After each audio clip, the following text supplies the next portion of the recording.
Official YouTube channel کو subscribe کریں اور بیل آئیکن کلک کریں۔ نحمدہ ونصلی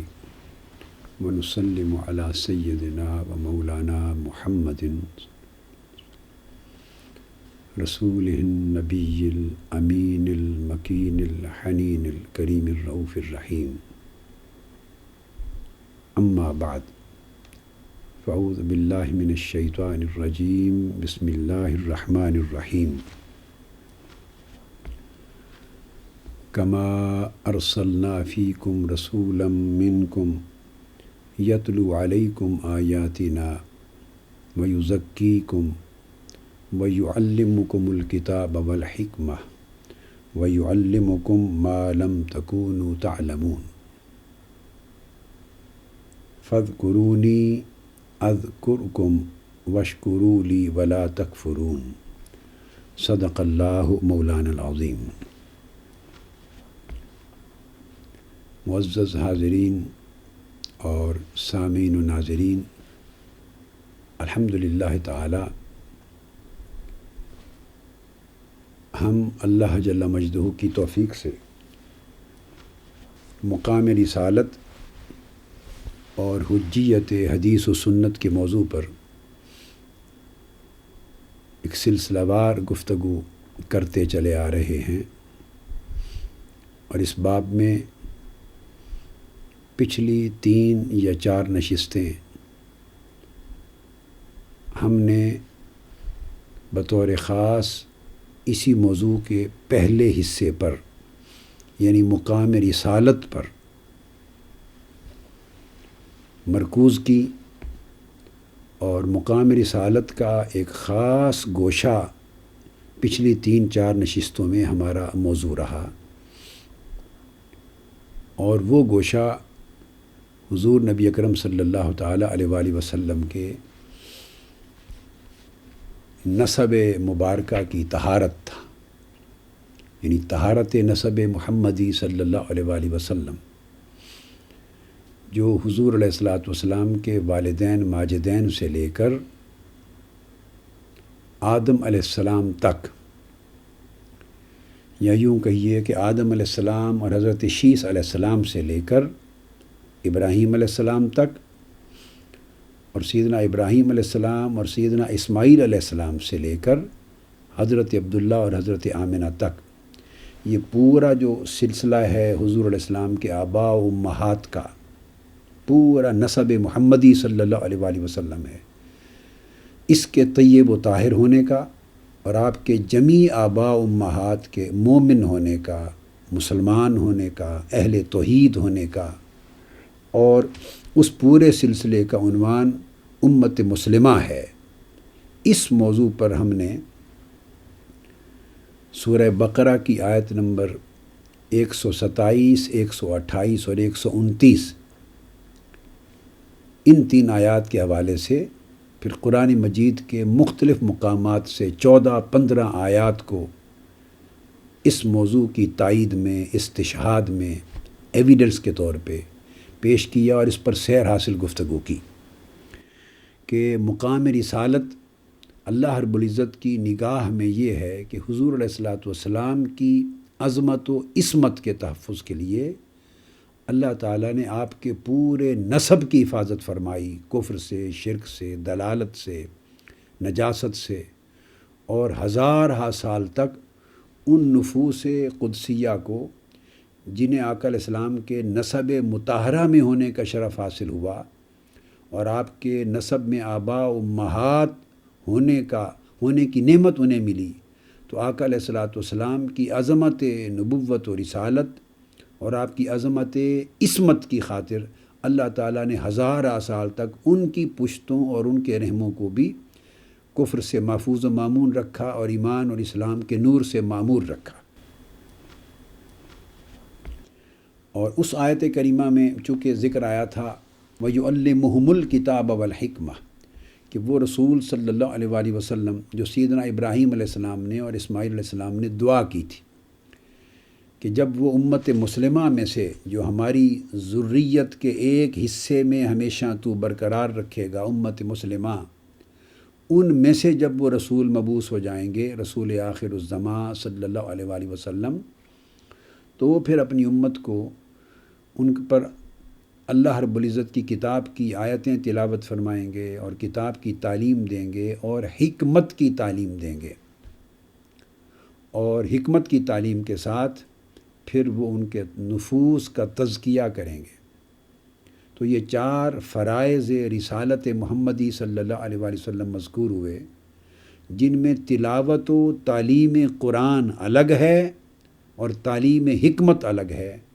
اور حکمت سے مراد حضور علیہ الصلوۃ والسلام کا اپنی سنت کی تعلیم دینا ہے، جو احادیث مبارکہ کی شکل میں امت کو مہیا ہوئی، اور اس سنت میں آپ کی پوری سیرت طیبہ اور اسوہ حسنہ شامل ہوا،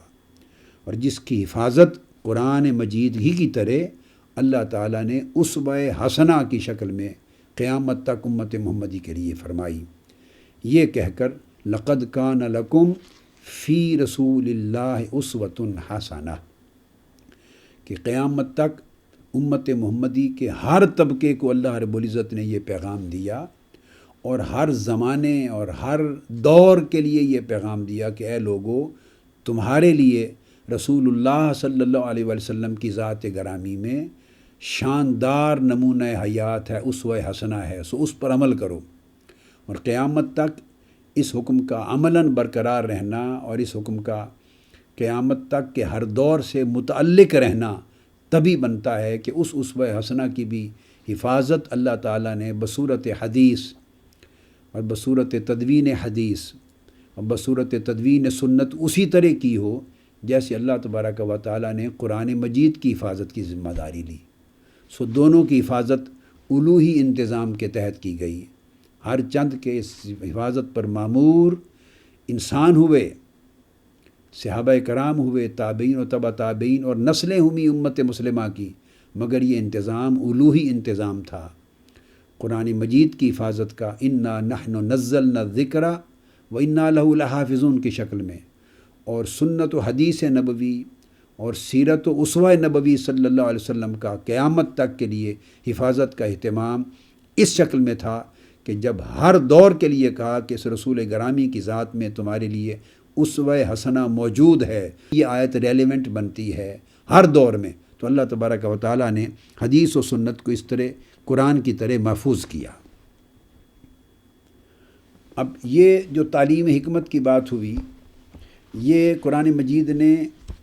ان 4 آیات میں جو اسی مضمون پر مشتمل ہیں، جن کا ذکر سورہ بقرہ کی آیت نمبر 129 میں ہے، جس کا مطالعہ ہم کر چکے ہیں، اور دوبارہ ذکر سورہ بقرہ کی آیت نمبر 151 میں آیا ہے، جس کی تلاوت ہم نے آج کی ہے۔ پھر یہی مضمون سورہ آل عمران کی آیت نمبر 164 میں ہے، اور پھر چوتھی بار یہی مضمون سورۃ الجمعہ آیت نمبر 2 میں ہے۔ ان چاروں مقامات پر یہاں یعلمکم الکتاب والحکمہ وَيُعَلِّمُكُمْ مَا لَمْ تَكُونُوا تَعْلَمُونَ، جس پر ہم آگے آ رہے ہیں، یہاں یہ فرمایا گیا کہ قرآن مجید کے علاوہ بھی حضور علیہ الصلوۃ والسلام نے بہت سارے میدانوں میں امت کو تعلیم دی، اور ادر دن قرآن جتنی تعلیمات محمدی امت کو ملی جو حضور علیہ السلام کی زبان اقدس سے صادر ہوئی، وہ ساری سنت اور حدیث کے عنوان میں آتی ہیں۔ علاوہ اس کے بھی قرآن مجید نے مختلف مقامات پر آقا علیہ الصلوۃ والسلام کا کتاب کے ساتھ حکمت کا ذکر، دونوں چیزوں کا ذکر جگہ جگہ اکٹھا کیا ہے، جو اس بات پہ دلالت کرتا ہے واو عاطفہ کے ساتھ کہ ایک ہم نے آپ پر کتاب نازل کی ہے اور ایک حکمت نازل کی ہے، تاکہ آپ لوگوں کی رہنمائی فرمائیں، انہیں نصیحت دیں اور ان کو رشد و ہدایت کا سامان فراہم کریں۔ تو قرآن مجید نے خود اس بات کو محقق طریق سے، مؤکد طریق سے اور نصوص صریحہ کے طور پر واضح کر دیا ہے کہ اللہ تبارک و تعالیٰ نے آقا علیہ السلام پر 2 چیزیں نازل فرمائیں، ایک کتاب اور ایک حکمت۔ بار بار قرآن کہہ رہا ہے کتاب تو ہوئی قرآن، اور ساتھ حکمت نازل فرمائی۔ تو حکمت کیا ہے؟ وہ آقا علیہ السلام کی سنت ہے، سیرت طیبہ ہے۔ اس لیے حدیث پاک میں آتا ہے کہ آقا علیہ السلام پر 2 وحییں نازل ہوئیں. آقا نے فرمایا کہ کتاب کی وحی کی مثل اللہ نے دوسری وحی مجھ پہ نازل کی، وہ آقا علیہ السلام کی سنت اور حدیث ہے. وما ينطق عن الهوى ان هو الا وحی یوحی. اور یہ میرا رسول گرامی صلی اللہ علیہ وآلہ وسلم اپنی خواہش نفس سے کوئی ایک لفظ بھی نہیں بولتے، ایک لفظ بھی نہیں بولتے. ان ہوا الا وحی یوحی. اب ان ہوا یہ کلمہ حصر ہے، اور حصر سے پہلے وما ینطق عن الهوى نفی آئی ہے کہ اپنی خواہش نفس سے کوئی کلام نہیں بولتے، کوئی لفظ نہیں بولتے. تو ان ہوا، تو جب ان کلمہ حصر کے بعد جو لفظ ہوا آیا ہے، ہوا کہ یہ وہ، بلکہ یہ وہ ہے، تو جب یہ جو ہوا ہے پھر اس کا جو اس کلمہ حصر سے ما قبل جس چیز کی نفی کی گئی ہے یہ وہ اس کا متعلق ہوگا. اس لیے ارشاد فرمایا کہ اپنی زبان سے وما ینطق، کوئی نطق نہیں کرتے، کوئی کلام نہیں کرتے، کوئی لفظ ادا نہیں کرتے اپنی خواہش نفس سے. تو پھر جو لفظ بولتے ہیں اور کلام بولتے ہیں اس کا درجہ کیا ہوگا؟ ان ہوا، بلکہ وہ، اور وہ سے مراد وہ کلام جو ان کے منہ سے صادر ہوتا ہے، وہ ہر لفظ جو ان کے منہ سے نکلتا ہے، وہ ہر گفتگو جو ان کی زبان سے نکلتی ہے، ان ہوا الا وحی یوحی، وہ سوائے اس کے اور کچھ نہیں مگر یہ کہ وہ وحی ہوتی ہے، اور وحی بھی وہ جو اللہ کی طرف سے کی جاتی ہے. تو صاف ظاہر ہے کہ زبان رسالت مآب صلی اللہ علیہ وآلہ وسلم سے نکلنے والا ہر لفظ اور ہر جملہ اور ہر کلام اور ہر گفتگو قرآن تو نہیں ہے. قرآن تو وہی ہے جو آیات کی شکل میں جبرائیل امین لے کے اترتے تھے. تو ان آیات قرآنی کے علاوہ جو کچھ ادا ہوتا ہے قرآن مجید اسے بطور حصر فرما رہا ہے کہ ان ہوا الا وحی یوحی. اور اس ہوا کا جو متعلق ہے، اس ہوا سے جو مراد ہے وہ وما ینطق ہے، وہ نطق جو ان کی زبان سے نکلتا ہے، وہ ہر کلمہ، ہر کلام، ہر جملہ، گفتگو کا ہر لفظ جو ان کی زبان سے نکلتا ہے وہ ان کی خواہش نفس سے نہیں نکلتا، بلکہ اس کا درجہ وحی کا ہے. وہ وحی ہوتا ہے اپنی حقیقت میں جو اللہ کی طرف سے ان پر کی جاتی ہے. تو قرآن مجید نے گویا یہاں بھی 2 وحیوں کا، وحیین کا ذکر کر دیا. ایک تو وحی بلا شک و شبہ وہی ہے جو قرآن ہے، جو جبرائیل امین علیہ السلام کے ذریعے اترتی تھی، مگر علاوہ اس کے جو ہر لفظ ادا ہونے والا زبان رسالت مآب سے، اس کو بھی اللہ نے وحی کا وحی یوحی، ان پر وہ بھی وحی کی جاتی ہے. تو وہ قرآن کی آیات کے علاوہ پھر جو کچھ آپ نے فرمایا اور جو کچھ آپ نے کیا وہ حضور کی سنت اور حدیث ہوئی. تو قرآن مجید نے کیٹیگوریکلی آقا علیہ السلام کی سنت و حدیث کو وحی قرار دے دیا. تو جب وحی قرار ہوئی تو اس کی بھی حفاظت اسی طرح لازم ہو گئی جس طرح قرآن مجید کی حفاظت. اب قرآن مجید میں سورہ بقرہ کی آیت نمبر 231 ہے، اس میں بھی اللہ رب العزت نے حضور علیہ السلام پر 2 چیزوں کے نازل کیے جانے کا ذکر فرمایا ہے. ارشاد فرمایا وَاذْكُرُوا نِعْمَةَ اللَّهِ عَلَيْكُمْ وَمَا أَنزَلَ عَلَيْكُمْ مِنَ الْكِتَابِ وَالْحِكْمَةِ يَعِظُكُمْ بِهِ. اے لوگو، اللہ تعالیٰ کی اس نعمت کو یاد کرو جو تم پر ہوئی، اور جو اللہ نے تمہارے اوپر نازل فرمایا کتاب کی صورت میں اور حکمت کی صورت میں. اللہ تعالیٰ تمہیں اس کی نصیحت فرماتا ہے کہ اس کو تھام لو، اسے یاد کرو، اس کو تھام لو، اس سے تمسک اور اعتصام اختیار کرو، اس کے دامن سے لپٹ جاؤ، اسے اپنے اوپر لازم اور واجب بنا لو. یہ اللہ کا حکم ہے، کیونکہ 2 چیزیں اللہ نے نازل فرمائی، وما انزل علیکم من الکتاب والحکمہ، کہ جو اللہ نے تمہارے اوپر نازل فرمایا ہے، ایک کتاب اور ایک حکمت. تو کتاب تو قرآن ہوا، اب وہ حکمت کیا ہوئی جو اللہ نے نازل کی ہے؟ اب وہ قرآن تو نہیں ہو سکتا، کیونکہ قرآن کا ذکر تو الگ سے الکتاب کے طور پہ آ چکا. ذالک الکتاب لا ریب فیہ، وہ کتاب تو کا ذکر ہو چکا. والحکمہ اللہ نے نازل کی ہے، کتاب کے ساتھ حکمت بھی نازل کی ہے. اب اس حکمت کو آپ دانائی کہیے، اس حکمت کو آپ قرآن کی تعبیر کہیے، اس حکمت کو قرآن کی تشریح کہیے، اسے قرآن کی تفسیر کہیے، قرآن کی تعبیر اور تعویل کہیے، اس حکمت کو تعلیمات و ہدایات محمدی کہیے، اس حکمت کو فہم دین کہیے، اس حکمت کو فقہ دین کہیے، تفقہ کہیے، جو کچھ احکام کی تشریحات، جو لفظ بھی بولیں گے وہ الحکمہ میں آئے گا۔ اور قرآن کہتا ہے کہ قرآن کے علاوہ وہ حکمت بھی اللہ نے نازل کی ہے، وہ بھی وہی ہے، اور وہ قرآن کے علاوہ جو کچھ حضور سے صادر ہوتا ہے اسی کو حدیث اور اسی کو سنت کہتے ہیں۔ تو وہ آقا علیہ السلام کی جملہ احادیث اور جملہ سنت اور جملہ سیرت طیبہ اور جملہ اسوہ حسنہ اور آپ کے جملہ ارشادات گرامی اور تعلیمات محمدی کا جتنا وسیع سے وسیع بھی میدان بنتے چلے جائیں، ان ساروں کا ایک کامن عنوان بن گیا الحکمہ۔ تو ایک عنوان ہوا الکتاب جو قرآن کی صورت میں نازل ہوا، اور ایک اس کے ساتھ جو کچھ حضور نے دیا وہ الحکمہ، وہ سنت اور حدیث ہوئی۔ اسی طرح سورہ النساء میں آیت نمبر 113 ہے، اس کا مطالعہ کیجئے۔ ارشاد فرمایا وَأَنزَلَ اللَّهُ عَلَيْكَ الْكِتَابَ وَالْحِكْمَةَ وَعَلَّمَكَ مَا لَمْ تَكُنْ تَعْلَمْ وَكَانَ فَضْلُ اللَّهِ عَلَيْكَ عَظِيمًا۔ اور اللہ تبارک و تعالیٰ نے اے حبیب مکرم صلی اللہ علیہ وآلہ وسلم، اے نبی مکرم، اے رسول مکرم، اور اللہ نے آپ پر نازل فرمائی ہے ایک کتاب اور دوسری حکمت، دو چیزیں نازل فرمائی ہیں۔ تو ایک کتاب یعنی قرآن نازل کیا، جس کو ذالک الکتاب لا ریب فیہ کہہ کے قرآن متعارف کروا رہا ہے۔ تو اللہ نے ایک تو یہ قرآن نازل کیا آپ پر، اور ایک آپ پر حکمت نازل کی، اور وہ حکمت قرآن کے علاوہ وہی سب کچھ ہے جو آقا علیہ السلام کی زبان اقدس سے یا آپ کے عمل مبارک سے صادر ہوتی رہی عمر بھر، اس کو اللہ نے حکمت کا نام دیا ہے، عظیم عنوان دیا ہے۔ تو کبھی قرآن مجید میں کہا کہ آپ پر کتاب کے ساتھ حکمت نازل ہوئی،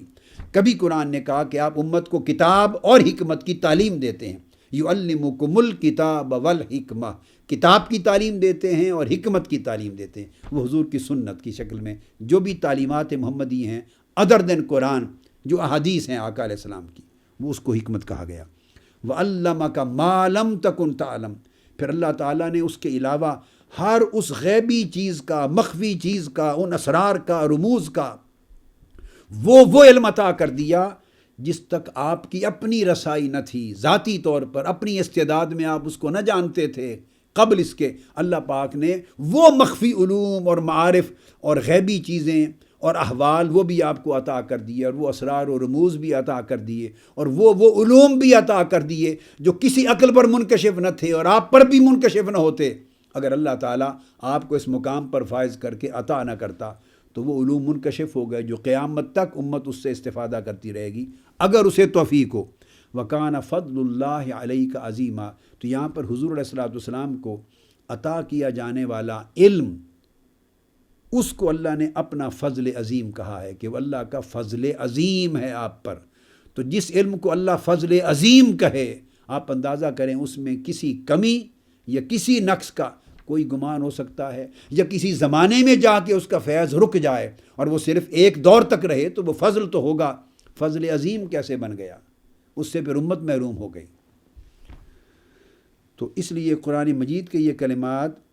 بار بار دلالت کرتے ہیں اس بات پر کہ اللہ تبارک و تعالیٰ نے حضور علیہ الصلوۃ والسلام کو کتاب یعنی قرآن کے ساتھ دوسری حکمت نازل آپ پر کی۔ اسی طرح سورہ احزاب میں بھی آپ مطالعہ کریں آیت نمبر 34 کا، ارشاد فرمایا وَاذْكُرْنَ مَا يُتْلَى فِي بُيُوتِكُنَّ مِنْ آيَاتِ اللَّهِ وَالْحِكْمَةِ إِنَّ اللَّهَ كَانَ لَطِيفًا خَبِيرًا۔ اب اس میں اللہ تبارک و تعالیٰ نے تعلیم یعنی دو باتیں بیان فرمائی ہیں کہ جو ازواج مطہرات کو، جو تمہارے گھروں میں جو تلاوت کی جاتی ہے، تمہاری گھروں میں جو تلاوت کی جاتی ہیں، دو چیزیں پڑھی جاتی ہیں، دو چیزیں تم کانوں سے سنتی ہو، دو چیزیں زبان مصطفیٰ سے صادر ہوتی ہیں، ادا ہوتی ہیں، اور تم اپنے گھروں میں حضور علیہ الصلوۃ والسلام کی زبان اقدس سے سماعت کرتی ہو، وہ کیا ہیں؟ فی بیوتکن من آیات اللہ، ایک تو اللہ کی نازل کردہ آیتوں کی تلاوت ہوتی ہے، حضور وہ بیان کرتے ہیں تم پر، والحکمہ، اور ایک اپنی حکمت بیان کرتے ہیں تم پر، ان اللہ کان لطیفا خبیرا۔ تو آپ دیکھیے جگہ جگہ قرآن مجید نے دو چیزوں کو جڑواں طور پہ بیان کیا ہے، کہ ایک تم پر رسول اکرم صلی اللہ علیہ وسلم اللہ کی آیتیں بیان فرماتے ہیں اور ایک حکمت بیان فرماتے ہیں۔ لہٰذا کوئی بھی عقل سلیم رکھنے والا شخص جس کے اندر ایک تھوڑی سی بھی عقل ہے، سلامتی کی عقل، صحت کی عقل اور خیر پر مبنی عقل، وہ ان تمام آیات قرآنی کا مطالعہ کرنے کے بعد کوئی دوسری رائے ہی قائم نہیں کر سکتا کہ الکتاب اور آیات اللہ سے مراد قرآن ہے اور الحکمہ سے مراد قرآن کے علاوہ جو کچھ آقا علیہ السلام بیان فرماتے رہے وہ اس کو الحکمت کا عنوان قرآن نے دیا ہے۔ یہی الحکمہ حضور کی سنت ہے، حضور کی حدیث ہے، حضور کا اسوہ مبارکہ ہے، حضور کی سیرت طیبہ ہے اور حضور کی جمیع تعلیمات ہیں جو آپ نے اپنی حیات مبارکہ میں دیں، قرآن مجید کی آیات کے علاوہ، خواہ ان کی تشریح میں دیں یا الگ سے اپنے طور پہ تعلیم کے طور پہ دیں۔ یہی وجہ ہے کہ امام شافعی رحمۃ اللہ علیہ وہ بغیر کسی شک و شبہ کے وہ کہا کرتے، جب ان سے پوچھا گیا اور انہوں نے فرمایا، امام شافعی نے اپنی کتاب الرسالہ میں، الرسالہ اس کا صفحہ 78 اور صفحہ 79 اس کے اوپر انہوں نے آپ نے بیان کیا کہ ذکر اللہ الکتاب وہو القرآن، کہ اللہ تعالیٰ نے دو چیزوں کا ذکر کیا، ایک الکتاب کا اور ایک الحکمہ کا، اور فرمایا تو اللہ نے الکتاب کا ذکر کیا وہو القرآن، وذکر الحکمہ، اور دوسرا اللہ نے ہر جگہ حکمت کا ذکر کیا اور الحکمہ تو کہا سنت و رسول اللہ صلی اللہ تعالیٰ علیہ وآلہ وسلم، اور اس سے مراد بغیر شک و شبہ کے حضور کی سنت ہے۔ اب یہ کیسے ہو سکتا ہے کہ نازل اللہ نے کیا، پورا قرآن جگہ جگہ گواہ ہے، نازل اللہ نے کیا، قرآن کو بھی اور حکمت کو بھی، دونوں اللہ کی طرف سے وحی ہیں۔ فرق یہ ہے کہ ایک وحی جلی ہے، ایک وحی خفی ہے۔ ایک بذریعہ جبرائیل امین نازل ہوئی ہے، اسے کتاب اور قرآن کہتے ہیں۔ ایک جبرائیل امین کی وساطت کے بغیر براہ راست اللہ تعالیٰ نے حضور کے قلب اطہر میں القاء کی ہے، اس کو حدیث و سنت کہتے ہیں۔ تو نازل دونوں اللہ نے کی ہیں مرتبہ وحی میں، جلی اور خفی کی شکل میں، دونوں ادا کی جاتی ہیں۔ جگہ جگہ قرآن نے کتاب اور حکمت، قرآن اور سنت کو جگہ جگہ اکٹھا جڑواں حقیقتوں کے طور پہ ذکر کیا ہے۔ تو اب بتائیے کس دلیل کی بنیاد پہ کوئی سوچ سکتا ہے کہ اللہ تعالیٰ دو چیزیں نازل کرے، ایک کی حفاظت فرما دے اور ایک کو غیر محفوظ چھوڑ دے؟ تو لوگ یہ سمجھیں کہ کتاب کی حفاظت کر دی گئی اور معاذ اللہ سنت محفوظ نہیں، اس کی تدوین ہوئی اور اس میں خلط ملط ہو گیا، تو یہ بات نہیں ہے۔ اس میں خلط ملط کرنے والے ہاتھوں نے اگر کیا تو رب کائنات نے پھر انہیں نکال کر اس کی حفاظت کا بھی وہ اہتمام کر دیا۔ اس نقطے پر ہماری گفتگو انشاءاللہ اس سیریز آف لیکچرز کے اینڈ پر آئے گی کہ اس کی حفاظت کا اہتمام کس طرح ہوا۔ اس کو میں اس وقت قبل از وقت ٹچ نہیں کر رہا، میں باقاعدہ کئی درس تسلسل کے ساتھ اس نقطے پر دوں گا، اس کو ذہن نشین کر لیں۔ مگر اس وقت اس بنیادی اصول اور کلیہ کو ذہن نشین کر لیا جائے کہ دونوں ہی چیزیں اللہ نے نازل فرمائی ہیں، کتاب بھی اور حکمت و سنت بھی۔ تو یہ نہیں ہو سکتا کہ دو چیزیں اللہ خود نازل فرمائے امت کی تعلیم کے لیے، ایک محفوظ کر دے اور ایک کو غیر محفوظ چھوڑ دے۔ یہ نظام قدرت الہیہ ہی نہیں ہے، یہ اللہ تبارک و تعالیٰ کی سنت و عادت ہی نہیں ہے، کیونکہ اللہ تبارک و تعالیٰ امت کی کفالت دو طریقوں سے کر رہا ہے، دو چشموں سے کر رہا ہے، چشمہ کتاب سے اور چشمہ حکمت سے۔ چشمہ کتاب کا نام قرآن ہے اور چشمہ حکمت کا نام سنت و حدیث رسول ہے۔ تو چونکہ امت کی علم کی، ان کی ضروریات عقل کی، ضروریات فہم کی، ضروریات فکر و عمل کی، چونکہ کفالت ہی اللہ تبارک و تعالیٰ دو چشموں سے کر رہا ہے، تو ناممکن ہے کہ ایک چشمے کو محفوظ رکھے اور ایک کو غیر محفوظ چھوڑ دے، ایسا نہیں ہو سکتا۔ تو اب یہ حکمت کا معنی تھا جس کا ذکر جگہ جگہ آیا۔ اب آج ہم اسی موضوع کی دوسری آیت کریمہ کو ہم نے تلاوت کیا ہے۔ اس میں اللہ رب العزت نے ارشاد فرمایا کما ارسلنا فیکم رسولا منکم، جیسا کہ ہم نے تمہارے اندر تمہیں میں سے رسول آخر الزماں، اس برگزیدہ رسول صلی اللہ علیہ وسلم کو بھیجا، جو تمہارے اوپر ہماری آیتیں تلاوت کرتے ہیں، یتلو علیکم آیاتنا، ہماری آیتیں تلاوت کرتے ہیں، ویزکیکم،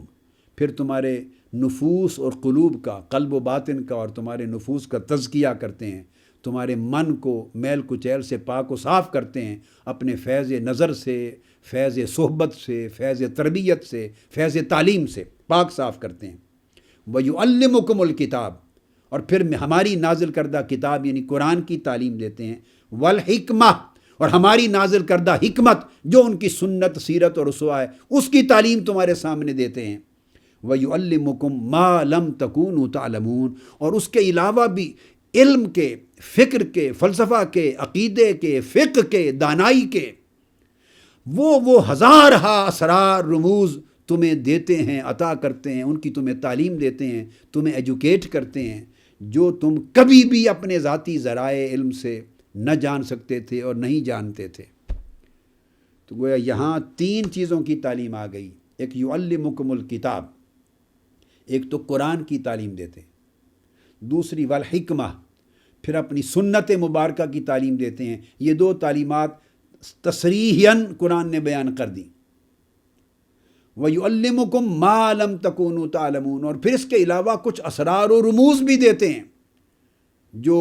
عالم خفیات، مخفی علوم میں سے ہے، غیبی علوم میں سے ہے، جن پر انسان کی عقل کو رسائی نہیں، انسان کے فہم کو رسائی نہیں، انسان کے حواس کو رسائی نہیں، انسان کے ظاہری ذرائع علم کو رسائی نہیں، انسان کے قیاس کو رسائی نہیں۔ وہ مخفی حقائق ہیں، کبھی ظاہر ہونے والے ہیں، آنے مستقبل میں، صدیوں کے بعد، ہزارہا سالوں کے بعد، لاکھوں برسوں کے بعد،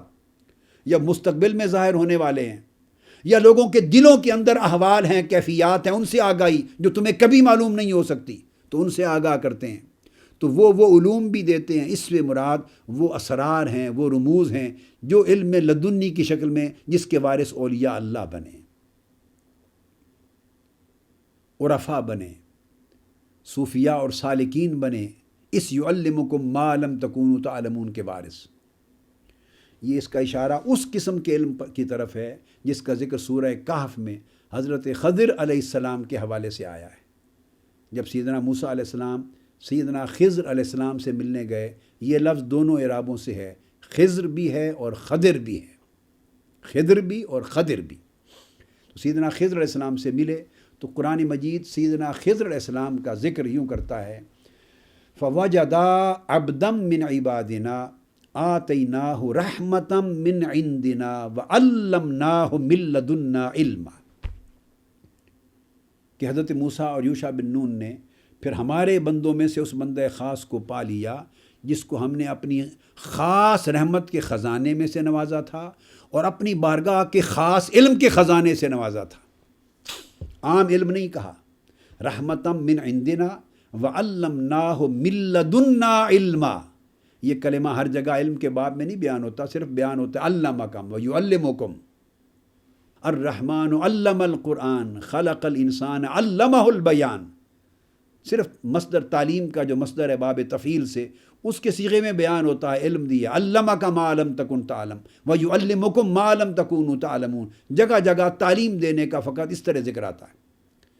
مگر یہ جو اشارہ کیا گیا وعلمناہ من لدنا علما، علم لدنی عطا کیے، یہاں سے علم لدنی، علم الاسرار،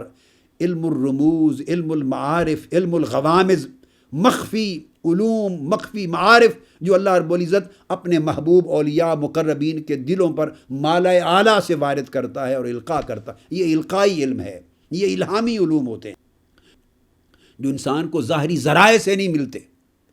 تو یہاں ان امور کی طرف اشارہ ہے۔ خضر علیہ السلام کو اگر اللہ نے علمناہ من لدنا علما، علوم لدنیہ سے نوازا ہے، تو پھر کہاں علم لدنی سیدنا خضر علیہ السلام کا، اور کروڑوں اربوں اور کھربوں علوم حضرت خضر کے قربان علم مصطفیٰ پر صلی اللہ علیہ وسلم پر۔ حضور کے خزانہ علم لدنی کے ساتھ کسی کا کیا مقابلہ ہے؟ یہ اشارہ اس علم لدنی کی طرف ہے۔ یعلمکم ما لم تکونوا تعلمون، اور خود اللہ رب العزت نے جب حضور کو عطا کیا تو فرمایا وعلمک ما لم تکن تعلم وکان فضل اللہ علیک عظیما۔ ادھر نہیں کہا کہ اللہ کا فضل عظیم تھا خضر پر، نہیں، اللہ کا فضل تھا، اس کی رحمت تھی، مگر جو علم اور علوم لدنیہ اور علوم الاسرار، جو غوامض، جو غیب کا علم، مستقبل کا علم، مخفی علوم اور خزانے جو آقا علیہ السلام پر کھول دیے، ان کے لیے کہا وَكَانَ فَضْلُ اللَّهِ عَلَيْكَ عَظِيمًا۔ اتنا کچھ علم عطا کیا جو کسی کو معلوم نہ تھا، نہ کوئی جان سکتا تھا، اب وہ آپ کو وہ بھی عطا کر دیا، اور اب وہ علوم کے اس خزانے میں سے حضور اپنی امت کو بھی حصہ بقدر استعداد اور بقدر صلاحیت عطا کرتے ہیں۔ تو اس کو اللہ نے اپنا فضل عظیم کہا۔ خدا خود جب کہتا ہے اپنے فضل کو فضل عظیم کا لفظ دیتا ہے تو آپ تصور کر سکتے ہیں کہ اس کی حدوں کا عالم کیا ہوگا۔ تو یہ 3 قسموں کے علم عطا ہوئے جو آقا علیہ السلام آگے امت کو بھی دے رہے ہیں۔ تو اس میں ایک نقطہ اور قابل توجہ ہے، وہ یہ کما، یہ جو حرف آیا ہے کما، کاف، یہ جو حرف ہے یہ حرف جر ہے اور حرف تشبیہ بھی ہے، تشبیہ کے لیے آیا ہے کما، اسے کسی کے ساتھ تشبیہ دی جا رہی ہے، اور ما مصدریہ ہے۔ اب فرمایا کما، جیسا کہ، یا اسی طرح جیسا کہ ہم نے تمہارے اندر رسول بھیجا جو تم پر آیتیں تلاوت کر کے، کتاب کی تعلیم دے کر، تزکیہ نفوس کر کے، حکمت کی تعلیم دے کر اور اسرار، غیبی اسرار کی تعلیم دے کر تمہاری کفالت کرتے ہیں اور تمہاری تربیت و پرورش کرتے ہیں، صلی اللہ تعالیٰ علیہ وآلہ وسلم۔ اب یہاں ایک سوال پیدا ہوتا ہے کہ یہ بات تو واضح ہو گئی کہ یہاں کتاب سے مراد قرآن تھا اور حکمت سے مراد سنت تھی، لیکن سوال یہ رہا کہ یہ جو کما کہہ کر بات شروع کی ہے، کما جیسا کہ، اس کا اشارہ کس کی طرف ہے؟ یہ حرف جر ہے جو کاف آیا ہے، ما مصدریہ، اس تشبیہ کا متعلق کیا ہے؟ تو یہاں 2 قول ہیں کہ اس کو کاف کو تشبیہ کے طور پر بھی لیا گیا، اور دوسرا قول یہ کہ یہ تعلیل کے لیے بھی آیا ہے۔ اگر تعلیل کے لیے آیا ہو، علت بیان کی جائے، تو یہ اس کا جو مابعد حکم ہے فاذکرونی اذکرکم، پھر میرا ذکر کرو، شکر، اس کے ساتھ اس کا متعلق ہے۔ جیسا کہ میں نے یہ برگزیدہ رسول آخر الزماں جو اتنے کرم کرتا ہے، تم پر احسان کرتا ہے، انعام کرتا ہے، اور تمہاری پرورش اور تکمیل کرتا ہے، تمہاری کفالت کرتا ہے تمہارے علم کی ضرورتوں کی، اور قیامت تک کرتا رہے گا، اتنے بڑے انعامات عطا کرنے والا جو رسول تمہیں عطا کیا ہے، پھر اس وجہ سے فذکرونی، مجھے یاد کیا کرو شکر کے طور پر،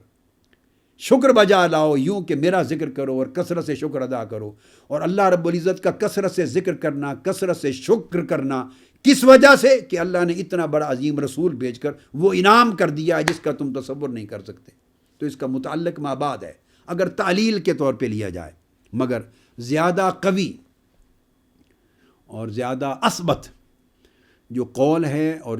جو اس کی وجہ ہے وہ یہ ہے کہ یہ تشبیہ کے لیے ہے، اور تشبیہ کے لیے اس کا متعلق ما قبل ہے، کہیں اس سے پہلے ذکر ہو گیا ہے،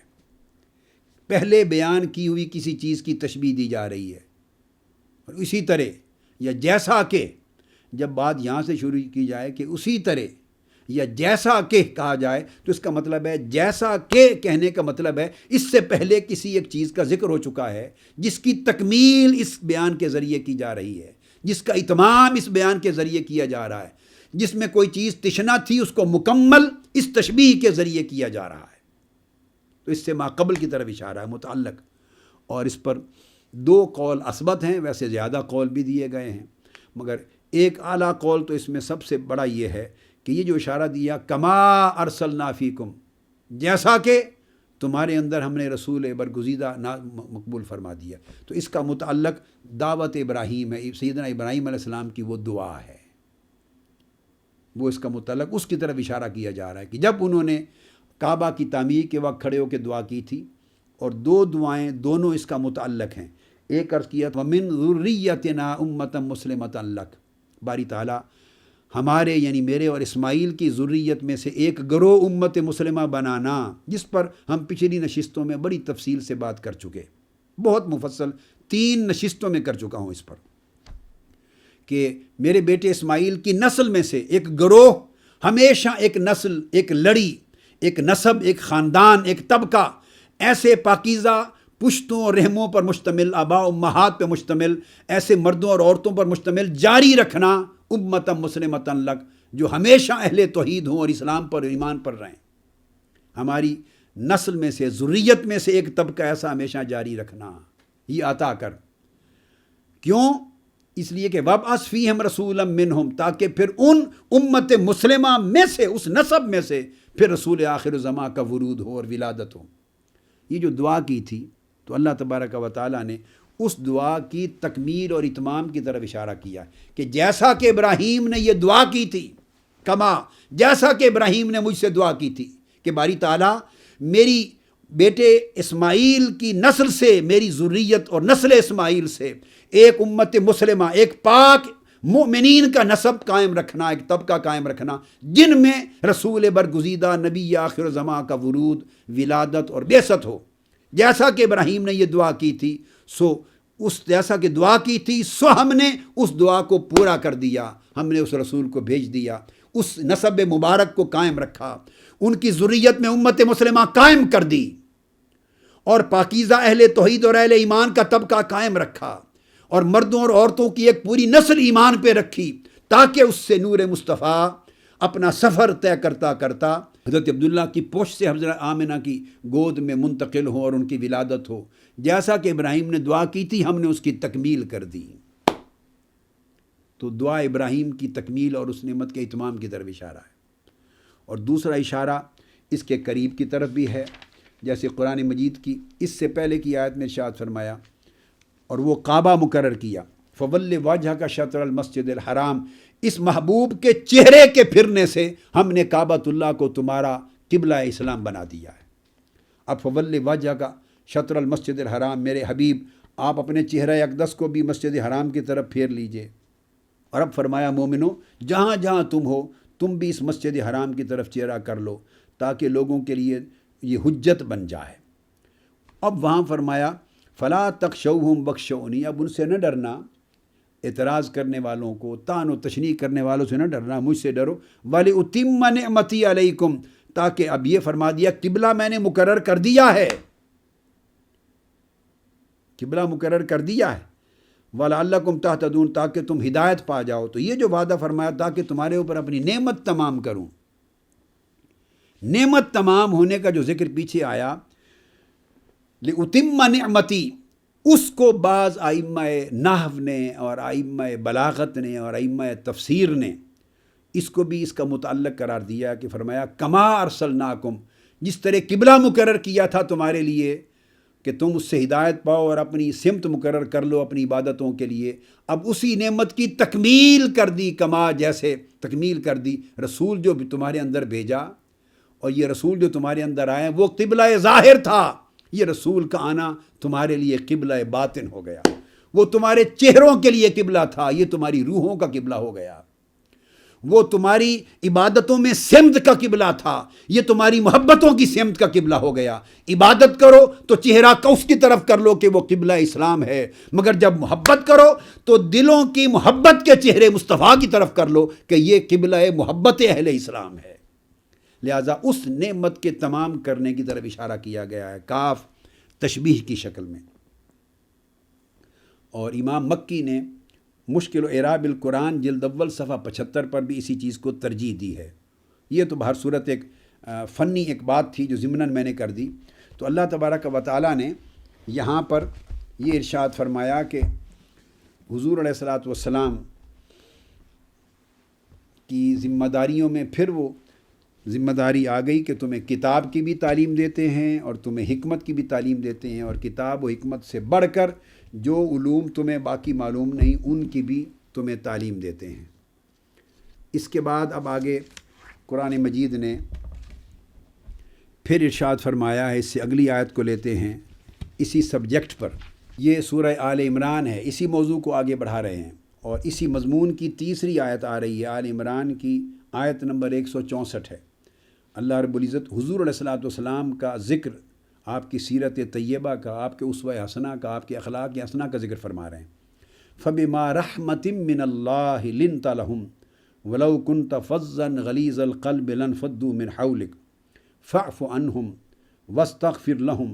وَشَاوِرْهُمْ فِي الْأَمْرِ فَإِذَا عَزَمْتَ فَتَوَكَّلْ عَلَى اللَّهِ إِنَّ اللَّهَ يُحِبُّ الْمُتَوَكِّلِينَ۔ یہ پورا مضمون چلا آ رہا ہے کہ یہ آپ کے رب کی طرف سے،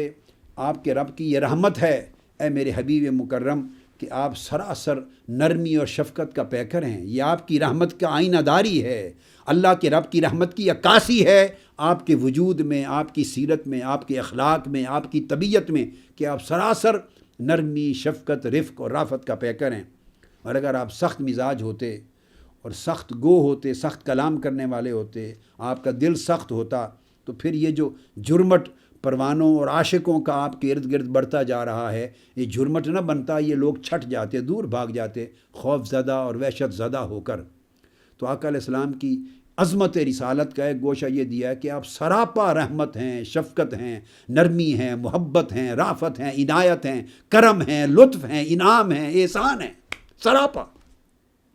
تو آپ کی شفقت اور آپ کے لطف و کرم کی اور اخلاق کی مٹھاس دیکھ کر دور دور سے پروانے کشاں کشاں چلے آتے ہیں اور جرمٹ بڑھتا چلا جا رہا ہے اور تعلیم لیتے ہیں آپ سے۔ یہ پورا مضمون اس آقا علیہ السلام کے ذکر اقدس کا چلا آ رہا ہے، اور آقا علیہ السلام کی عصمت کا ذکر کیا گیا ہے، آپ کے تقدس کا، آپ کے پاک ہونے کا، اور ہر عیب سے، نقص سے یا کسی گناہ اور خطا سے آقا علیہ السلام کے مکمل اللہ کی طرف سے مامون اور معصوم ہونے کا ذکر کر کے پھر اسی تسلسل میں آیت آئی ہے، لقد من اللہ علی المؤمنین اذ بعث فیہم رسولا من انفسہم یتلو علیہم آیاتہ ویزکیہم ویعلمہم الکتاب والحکمہ ان کانوا من قبل لفی ضلال مبین۔ ارشاد فرمایا کہ یہ اللہ تبارک و تعالیٰ نے مومنوں پر بہت بڑا احسان کیا، مومنوں پر بہت بڑا اللہ نے احسان کیا ہے کہ ان میں، ان کی جانوں میں سے، اب وہ جب بھی آئے گا ان کی جانوں میں سے ہمیشہ یاد رکھ لیں، توجہ لے جائیں، من ذریتنا امتا مسلمتا لک، اس کی طرف توجہ ہمیشہ رکھیں۔ تو لقد من اللہ، اللہ نے بہت بڑا احسان فرما دیا ہے اہل ایمان پر کہ ان کے اندر اپنے رسول برگزیدہ کو انہی میں سے مبعوث فرمایا جو ان پر اللہ کی آیتیں تلاوت کرتے ہیں اور ان کے نفوس کا اور قلوب کا اور ارواح کا تزکیہ، تصفیہ اور تجلیہ فرماتے ہیں، ان کے نفوس کو پاک صاف کر دیتے ہیں، ان کے قلوب کو منور روشن کر دیتے ہیں، ان کی ارواح کو مثل ملائے اعلیٰ کر دیتے ہیں۔ وَيُعَلِّمُهُمُ الْكِتَابَ وَالْحِكْمَةَ، پھر دو تعلیمیں بیان کی، اور ایک انہیں اللہ کی کتاب کی تعلیم دیتے ہیں، والحکمہ، اور حکمت کی تعلیم دیتے ہیں۔ وَإِنْ كَانُوا مِنْ قَبْلُ لَفِي ضَلَالٍ مُبِينٍ، اور اس سے قبل وہ کھلی گمراہی میں تھے۔ اب یہاں جو بات بڑی اہم ہے اور توجہ طلب ہے وہ یہ کہ اگر اللہ تعالیٰ کا آقا علیہ السلام کی بعثت احسان ہے مومنوں پر، اور اس احسان کو اللہ تعالیٰ نے اس احسان کی وضاحت کی ہے آقا علیہ السلام کے ان 4 فرائض کی ادائیگی کے ساتھ، تلاوت آیات سے، تزکیہ نفوس سے، تعلیم کتاب سے اور تعلیم حکمت سے، ان 4 چیزوں کے ذکر سے اللہ تعالیٰ نے اس احسان کو واضح کیا ہے ولادت اور بعثت کے ساتھ۔ تو سوال پیدا ہوتا ہے، اگر حضور علیہ السلام کی سنت و سیرت کو صرف زمانی بنا دیا جائے۔ ہاں، یہاں ایک بات اور کر دوں، کل پرام اتفاق سے کوئی کسی کا مذاکرہ چل رہا تھا، سن رہا تھا، کوئی اسکالرز بیٹھے تھے،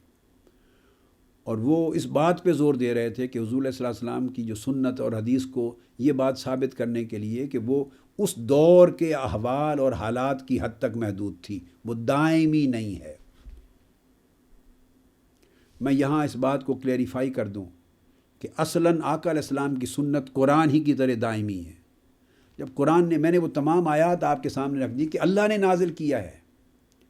قرآن کو بھی اور حضور کی سنت کو بھی، اور سنت کو اللہ نے حکمت کا نام دیا ہے، بس صدور اس کا حضور کے عمل کی شکل میں ہوتا ہے، حضور کے الفاظ کی صورت میں زبان اقدس سے ہوتا ہے۔ تو جب نازل ہی اللہ نے کیا ہے قرآن اور حکمت کو، یعنی سنت رسول کو، تو آپ قرآن کو دائمی کہیں اور سنت کو عارضی کہیں۔ بلکہ بعض لوگ تو یہ بھی بیٹھے کہہ رہے تھے، میں حیرت زدہ رہ گیا، کہ قرآن کے کئی احکام بھی صرف ان احوال کے لیے تھے اور ابدالآباد باقی زمانوں کے لیے نہیں تھے۔ دراصل وہ جان چھڑانا چاہتے ہیں لوگ اب قرآن سے، حدیث سے، اسلام سے۔ اب جن لوگوں کا دور ہے، جن کا غلبہ ہے، جن کے ڈکٹیشن چلتے ہیں، جن کے احکام چلتے ہیں، اور جن کی پالیسیز کی اب پیروی، نئی پیروی شروع ہو گئی ہے، اور نئی اتباع کا دور آ گیا، نئے اسوے آ گئے ہیں، نئے اسوے۔ اب جن کے اسوہ کو فالو کیا جا رہا ہے امت مسلمہ میں بدقسمتی سے، اسلام سے دستکش ہو کر، دین سے ہٹ کر، اب جن کے آرڈرز پہلو کیے جا رہے ہیں، اب اس کا جواز تبھی نکلتا ہے کہ قرآن و سنت کو سمیٹ دیا جائے، سکیڑ دیا جائے، 14 صدیاں پیچھے دھکیل دیا جائے، تاکہ آزادی ہو، ٹوٹل آزاد ہو جائیں۔ اس کے بعد جو حکم ملتا چلا جائے سنوارتے جائیں، نفس حکم دے، خواہش نفس دے، دنیا دے، لذت دے، شہوت دے، حرص اور ہوس دے، داخلی قوتیں دیں یا خارجی قوتیں جو حکم صادر فرمائیں، اس کی تعمیل ہو سکے تاکہ کتاب و سنت سے جان چھوٹ جائے۔ یہ دین کے خلاف ایک بہت بڑی باغیانہ اور سازشانہ ایک اقدامات ہو رہے ہیں، علمی فکری سطح پر بھی، ہر محاذ پر۔ سیاسی سطح پہ تو ہو ہی رہے تھے، اب اس سیاسی سطح پہ ہونے والی اسلام کے خلاف بغاوت کو ایک جواز کا لباس پہنانے کے لیے فکری، علمی، اعتقادی بغاوتیں ہو رہی ہیں۔ اب قرآن مسخ ہو رہے ہیں معنی میں، اور دین کی تعلیمات معنوی طور پہ مسخ ہو رہی ہیں۔ تو میں عرض کر دوں کہ جب نازل ہی اللہ نے کیا ہے قرآن کو اور سنت کو، اور آقا علیہ السلام کی بعثت پوری نسل بنی آدم کے لیے ہے، قل یا ایھا الناس انی رسول اللہ الیکم جمیعا، جب حضور جمی نسل بنی آدم کے لیے اللہ کے رسول ہیں تو اس رسول کی عطا کردہ کتاب اور سنت بنی نسل آدم جمی کے لیے کیوں نہیں ہوگی؟ اگر یہ رشتہ کٹ جائے تو حضور رسول نہیں رہتے، پھر کس چیز کی رسالت؟ معاذ اللہ، استغفر اللہ۔ اسی طرح جب یہ احسان المؤمنین پر ہے تو سوال ہے کہ کیا ہم اپنے آپ کو ایسی تعبیر کرنے والے اپنے آپ کو مؤمنین میں شامل کرتے ہیں یا نہیں؟ اب میں ادباً التماس کر رہا ہوں، سوال کر رہا ہوں ان ذہنوں سے کہ جو سکیڑنا چاہتے ہیں قرآن کو اور حدیث اور سنت نبوی کو اس زمانے میں، صرف حضور کے دور کے تک، اس صدی تک، تو وہ یہ سکیڑنے والے کیا خود کو مومنین، مسلمان سمجھتے ہیں یا نہیں؟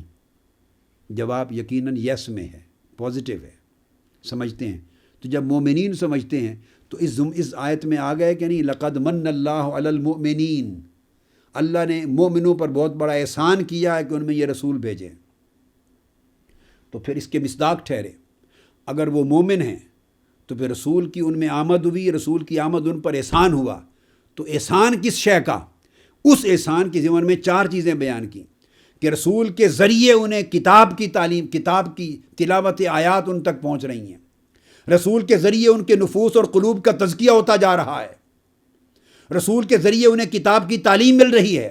اور رسول کے ذریعے انہیں حکمت کی تعلیم مل رہی ہے۔ تو اگر یہ سارے چاروں کے چاروں فیض آج کے مسلمانوں کے لیے بھی یکساں طریق پر جاری و ساری نہ ہوں، اور ہزاروں لاکھوں سالوں بعد کی امت مسلمہ اور مومنین کے لیے بھی یہ چاروں چشمے فیض رسالت کے جاری نہ رہیں، کچھ بند ہو جائیں، کچھ رہیں، تو وہ احسان رہے گا، احسان ادھورا ہو جائے گا معاذ اللہ۔ تو انہیں غور کرنا چاہیے۔ ہاں یہ بات الگ ہے، جو احکام اس دور کے لیے تھے انہیں آقا علیہ السلام نے خود الگ کر کے بیان کر دیا ہے۔ ان آیات کو، ان احادیث کو آپ پڑھیں تو حدیث کے الفاظ خود بول کر بتا دیتے ہیں کہ یہ حضور کی وہ سنت نہیں ہے جو دائماً پوری امت کے لیے ہو، وہ اس دور کے احوال کے لیے تھے، حدیث کے خود کلمات بتا دیتے ہیں۔